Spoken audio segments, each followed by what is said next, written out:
मुश्किल है कि शेयरों को होगा क्या, लेकिन जब कुछ होगा ही नहीं फिर ये क्यों हो रहा है, फिर ये भी समझना मुश्किल। हमारी मनोकामना अब इसके अंदर क्या बैठती है सर, ये बैठती है कि जब सब कुछ खत्म है तो फिर अमेजोन क्यों लड़ाई कर रहा है, मतलब क्यों इसको बचाने के तौर पे जब सब कुछ खत्म। मार्केट हल्के से ही समझ में आ सकती है, जब मार्केट हल्के से ही समझ में आ सकती है तो काय को इतना माथा पच्ची करनी है, मुझे समझ नहीं आता है ऐसा।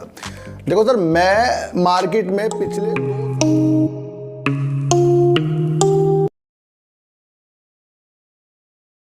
नमस्कार, मैं स्वागत करता हूं आपका अपने ही चैनल में जिसका नाम है सार्थक बाजार से। और आज बात करेंगे सर फ्यूचर ग्रुप यानी फ्यूचर रिटेल की।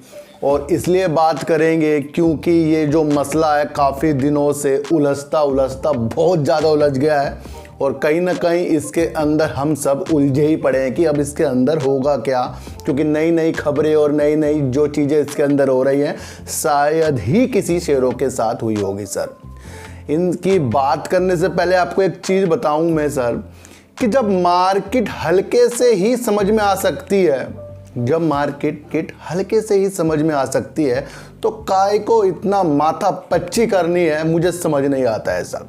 देखो सर, मैं मार्केट में पिछले 2 साल से हूँ और 1 से सवा साल 1.5 साल से सिर्फ यूट्यूब में हूँ। चलो मैं आपको कुछ बता रहा हूँ तो चलो मैं तो छोटा हूँ अभी मार्केट के हिसाब से, चलो मैं तो गलत ही बताता रहता हूँ कि आप लोगों को लगता होगा या कुछ लोगों को समझ में भी आ जाता होगा। लेकिन अगर वो व्यक्ति अगर आपको समझाने बैठ जाए जो शेयर मार्केट का राजा है तो उनकी तो बात आपको माननी ही पड़ेगी सर। जब मैं वॉरेन बफेट जी, राकेश झुनझुनवाला जी की तरफ देखता हूं जिन्होंने चमत्कारी तौर पर अपने को ज़्यादा इन्वॉल्व जो मार्केट में करके जो कमाया है वो इनका एक्सपीरियंस है सर।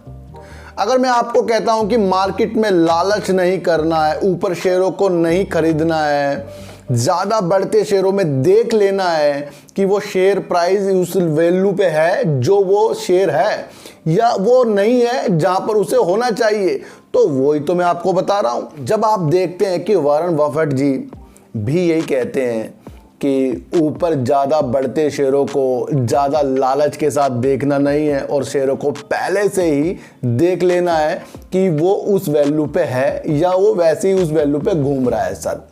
और उन्होंने कहा है कि जब लोग ज़्यादा लालच करने लग जाएं, ज़्यादा खुश हो जाएं, शेयर मार्केट में शेयरों को खरीदने लग जाएं तो तब चुपचाप कोने में बैठ जाओ। और जब लोग डर रहे हो, मार्केट गिर रही हो, तब अपने को तैयार करो सर मार्केट में शेयरों को लेने के लिए। तो अभी वो 2-3 दिन महीने से जो चीज़ हो रही थी, गिर रहे थे और फिर शेयरों ने आपको आज 8, 10, 20, 2, 3, 4 रुपए की जो उछाल करके दिखाई है कोई से भी शेयरों ने, तो वो उनका जो मेथड है ना वो बिल्कुल लागू होता जा रहा है। तो जब इतने सज्जन इंसान ये हल्की हल्की चीज़ें करके ही पैसों को कमा चुके हैं तो हमने किस लिए इतना सिर पे दर्द ले लिया है कि हम उलझते ही जा रहे हैं सर। ध्यान रखना, ये 2 जो आदमी के नाम बताए मैंने, वॉरेन बफेट जी और राकेश झुनझुनवाला जी, इनके सीधे सीधे सिद्धांत हैं। इन्हीं सिद्धांत पे अगर आपको आगे बढ़ना है वही मेरा चैनल आपको आगे बढ़ने के लिए बताता है। यानी मैं गलत हो सकता हूँ लेकिन सर वो तो गलत नहीं हो सकते जो हमारे से काफ़ी बड़े हैं और इसके राजा बने पड़े हैं। तो ये एक चीज़ और बताऊंगा सर, मैं जो ज्ञान देता है ना वो छोटा बड़ा नहीं होता, ज्ञान किसी को भी हो सकता है। और जो मैंने इस 1.5-2 साल में मार्केट को समझा है ना, मैं तो यही समझाऊँ कि इसके अंदर साइकोलॉजी चलती है, बस साइकोलॉजी 100% चलती है।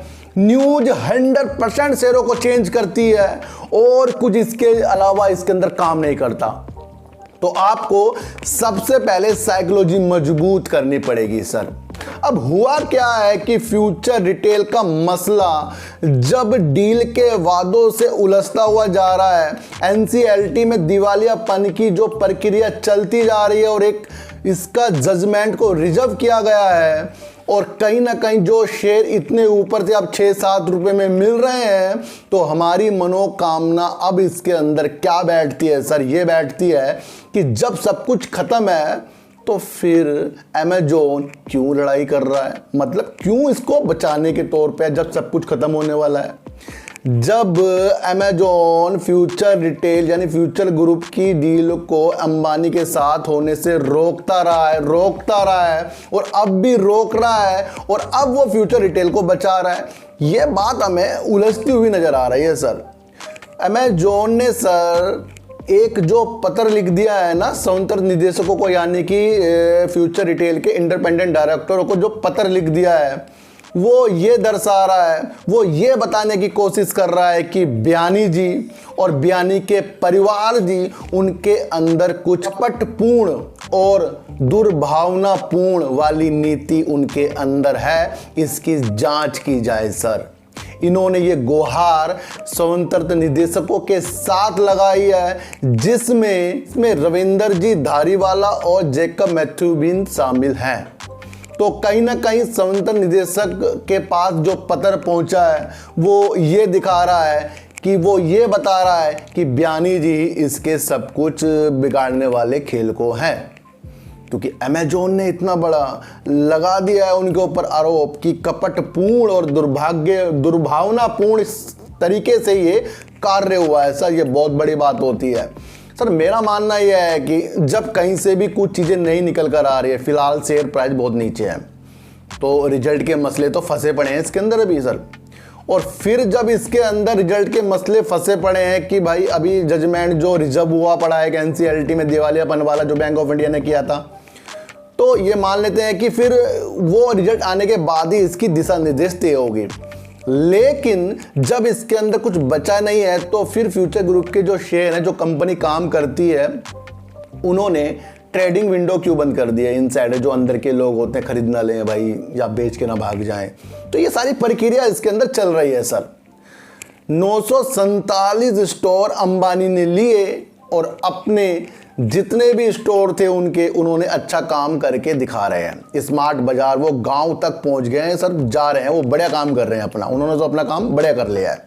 लेकिन अमेजॉन अब भी इस कंपनी को बचाने वाला है और बचा रहा है, ये तो आगे पता लगेगा, क्योंकि उन्होंने ये कह दिया है कि इन सब की एक फोरेंसिक ऑडिट किया जाए कि बयानी जी और बयानी जी के परिवार ने जो लेन देन हुआ उनके खातों में और जो वित्तीय जो उनका लेन देन हुआ है, सारे के सारे फोरेंसिक ऑडिट के साथ ही ये बाहर निकल कर आएंगे। इन्होंने इसलिए स्वतंत्र निदेशकों को ये पत्र लिखा है और ये पत्र सर इन्होंने एनएसई के अधिकारी और बीएसई की अधिकारी को भी लिख दिया है, बैंक ऑफ इंडिया को लिख दिया है और इंडिपेंडेंट डायरेक्टर जो पूर्व के थे उनको भी इन्होंने ये पत्र लिखा है सर। तो मसला जब भी कोर्ट में पहुंच रहा है और वो शेयर वहां पहुंच रहे हैं जो कोई भी ले सकता है, तो कहीं ना कहीं इसके अंदर हमें ये समझने की एक प्रक्रिया डालनी पड़ेगी, जो हमारा 100 रुपये थे वो हमारे 6-7 रुपये ही बच के आ रहे हैं सर।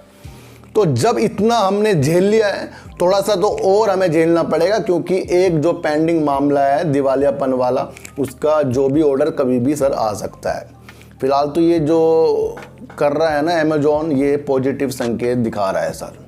कहना मुश्किल है कि शेयरों को होगा क्या, लेकिन जब कुछ होगा ही नहीं फिर ये क्यों हो रहा है, फिर ये भी समझना मुश्किल सा हो जाता है। फिर ये रात भर नींद नहीं आती फिर सोच सोच के इसको, ये जब कुछ इसके अंदर होना नहीं है तो ये अमेजॉन बार बार निकल के बाहर क्यों आ रहा है। जब कुछ उसका होना नहीं है, क्यों कोर्ट तक जा रहा है, क्यों मुंबई बेंच तक जा रहा है, क्यों एनसीएलटी में जा रहा है, क्यों एनसीएलटी में जा रहा है, तो ये हो क्यों रहा है, तो ये समझ में नहीं आता जिसका कुछ नहीं होना है। तो फिलहाल तो इसके अंदर सर एक वो जो रिजर्व वाली चीज़ है ना एनसीएलटी से दिवालियापन की, वो ही इसके शेयरों की एक दिशा तय करेगी। लेकिन फिर भी वो वहीं नहीं पहुंच सकते जहां हमने शेयरों को लिया है। हमने तो काफ़ी ऊपर शेयरों को लिया है ना, तो वहां पहुंचने में तो काफ़ी दिन लग जाएंगे। ये शेयर सर डील भी हो जाए ना, इधर ही घूमता रहेगा। तो कहीं ना कहीं हमें अब आगे से देख लेना चाहिए, क्योंकि जो बड़े बड़े लोग होते हैं, वॉरेन बफेट जी जो कहते हैं कि लालच नहीं, और लालच नहीं तो फंसा दिया हमें इसके अंदर, और कुछ तो फंसा नहीं सकता सर, लालच ही फंसा रहा है। तो चीटी को आटा दीजिए, गाय को रोटी दीजिए, अपने बच्चों को ज़्यादा से ज़्यादा प्यार कीजिए, क्योंकि बच्चे आपकी मासूमियत के साथ पलटेंगे। तो फिर मिलेंगे आपसे नई वीडियो के साथ, जब तक के लिए नमस्कार।